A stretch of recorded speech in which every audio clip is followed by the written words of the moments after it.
레인저바이크 조윤입니다. 모터사이클 입문용 추천 바이크 탑3에 대해 알려드리겠습니다. 제가 입문용 바이크 소개를 처음 한 지가 벌써 5년이 되었어요. 그때에 비해 다양한 브랜드에서 다양한 장르의 입문용 바이크를 출시해서 이제는 선택장애가 올 정도로 입문용 바이크들이 많아졌습니다. 이번에는 복잡하게 생각 안 하고 입문용 역할과 고배기량으로 업그레이드하는데 중간다리 역할을 충실하게 하는 모델로 3가지만 뽑아봤습니다. 첫 번째 바이크 소개해드리겠습니다. 바로 혼다의 CB300R입니다.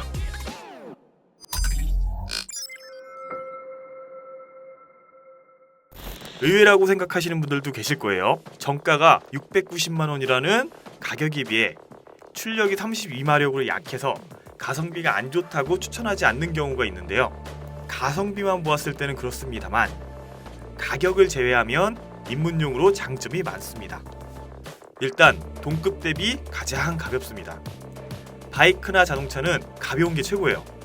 가벼워지면 대부분의 성능 지표들이 올라가기 때문이고 실제로 느껴지는 것도 확 와닿기 때문인데요.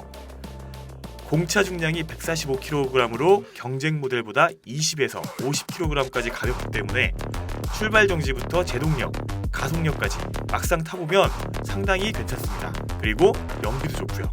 또한 국내 판매량 1위이자 글로벌 브랜드이기 때문에 AS나 부품 수급 등이 매우 용이합니다.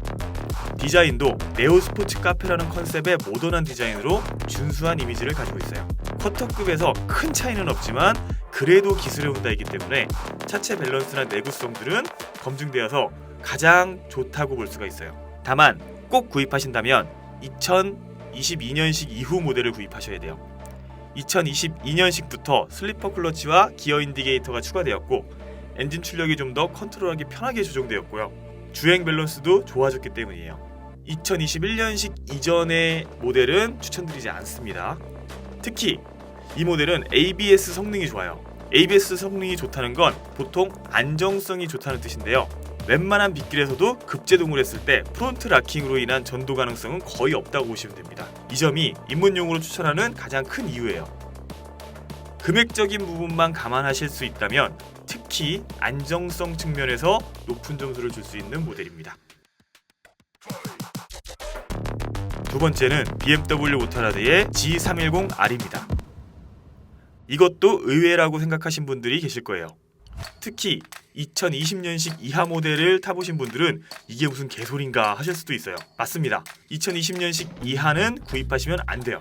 G310R은 2021년식 이후 모델을 구입하셔야 합니다. 2021년식부터 유로5가 적용되면서 외관적으로는 LED 및 데칼 디자인 등 소소한 부분에서 변경이 되었지만 실제로 타보면 엔진 출력 곡선과 차체 밸런스가 상당히 좋아졌고 슬리퍼 클러치도 추가되면서 주행 안정성을 높였습니다. CB300R과 같이 기어 인디게이터가 채용되어 있고 ABS 성능은 바이크 ABS 선구자인 BMW답게 상당히 좋아서 초심자분들도 부담없이 급제동을 안정적으로 하실 수가 있어요. 특히 장점은 시트고가 780mm로 추천드리는 3개 모델 중에서 가장 낮고 순정 옵션으로는 770mm의 시트로 변경할 수 있다는 점, 이 점이 포인트입니다.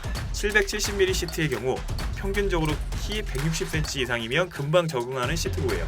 물론 그 이하도 요령을 알면 어렵지 않게 타실 수 있습니다.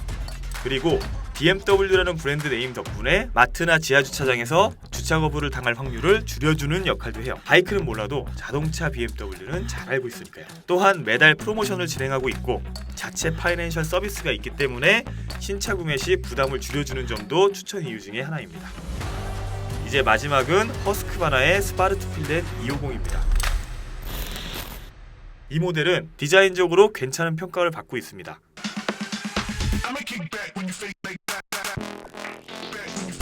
그리고 상위 모델인 401과 프레임, WP 서스펜션 등을 공유하고 있어서 쿼터급 중에 엔진 빼고 최고급 스펙을 가지고 있는 모델이라고 보시면 돼요. 브레이크도 브렘보 브랜드인 바이브레 캘리퍼를 장착해서 안정적인 ABS에 제동 능력까지 향상되어 급정거할 때 뒷바퀴가 슬쩍슬쩍 들리는 약간의 잭라이프도 심심치 않게 일어납니다. 초심자 입장에서는 잭라이프가 되면서 중심을 잃고 넘어질 수가 있기 때문에 양날의 검이기도 해요.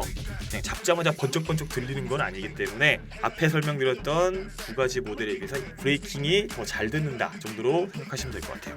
입문자분들이 제원복을 흠칫하시는 부분이 있는데 시트고입니다. 시트고가 높은 건 사실이지만 리어 서스펜션이 상대적으로 말랑말랑한 편이어서 시트에 무게를 실어서 앉으면 일반적인 바이크보다 더 아래로 쑥 가라앉기 때문에 막상 타보면 생각보다 높지는 않습니다. 그리고 딜러에 문의를 하시면 시트고를 낮출 수 있는 키트를 어렵지 않게 구해주기 때문에 대략 한 800mm 정도의 시트고라고 생각하시면 됩니다. 물론 기어 인디게이터도 장착이 되어 있어요. 이 모델은 출시 이후에 모든 연식을 구입해도 괜찮습니다. 이 녀석을 추천하는 가장 큰 이유는 현재 공식 프로모션을 진행하고 있어서인데요. 정가 649만원을 500만원에 구입할 수 있다고 합니다. 재고 소진 시까지 계속 진행된다고 하니까 이 점이 지금 현재 가장 큰 메리트라고 볼 수가 있어요. 이렇게 세 가지 추천 모델을 알아보았습니다. 재원으로만 보면 보통은 엔진 출력을 우선으로 하기 때문에 동급 대비 잘 나가는 흔히 추천하는 바이크들은 아닐 수도 있어요. 다만 쿼터급에서 출력 부족은 미들급 이상으로 올라가면 대부분 해결되는 문제이기 때문에 바이크 조작법과 도로의 상황 등을 잘 익히는 것이 주 목적인 입문용 쿼터급에서는 중요 요소가 되지 않는다고 생각을 해요. 물론 그 차이를 중요하게 여기시는 분이라면 동급 최고의 출력으로 가시는 게 좋긴 합니다만 평균적으로 보았을 때 업그레이드하면 비슷해지기 때문에 드림바이크를 위해 거쳐가는 관문이라는 보편적인 생각으로 구입을 하신다면 고장과 수리 등으로 인한 스트레스를 최대한 받고 싶지 않으시다면 위에 말씀드린 3개 모델 중에서 직접 보시고 앉아보신 후에 느낌이 가장 좋은 녀석으로 선택하면 무리가 없을 거라 생각을 해요. 더 유익한 영상으로 찾아뵙겠습니다. 감사합니다.